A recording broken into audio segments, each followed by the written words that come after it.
Alyssa was 8 years old when the voice first came through the camera. Her parents had installed a Ring indoor security camera in her bedroom, just above the closet, as an extra set of eyes while they were at work. Nothing fancy, a common smart device, quiet, harmless, until it wasn't. It started with a faint song, a lullaby. Alyssa looked around confused. She hadn't turned on anything. There was no music app open, no TV, no tablet, but the sound continued, and it was coming from the corner of her room, from the camera. Then came the voice. "Wake up, little girl." "It's Santa Claus."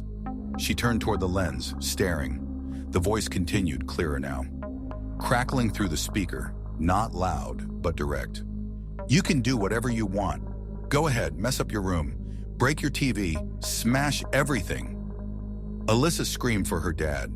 The camera didn't stop. Her father, Adam, ran into the room. Alyssa told him everything. He checked the app. It looked normal. No motion alerts, no saved recordings. Nothing to suggest what had just happened. But when he stood in front of the camera, it moved, slowly, silently. It turned to face him, by itself. The camera had been hijacked. The family immediately unplugged the device. But questions followed. Who was behind this? How did they get in? Was it a glitch? A prank? They contacted Ring, who confirmed the account had been accessed remotely. No, it wasn't a bug. No, it wasn't the company. Someone had gotten in using their login and had been controlling the camera manually. What Alyssa and her family didn't know then was that they weren't alone. Around the same time in Tennessee, a woman was jolted awake by a blaring alarm in her bedroom.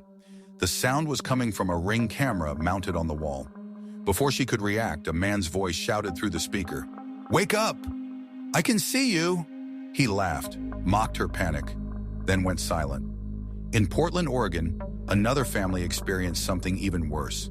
Their children were watching TV in the living room when the camera began to spin, tracking them.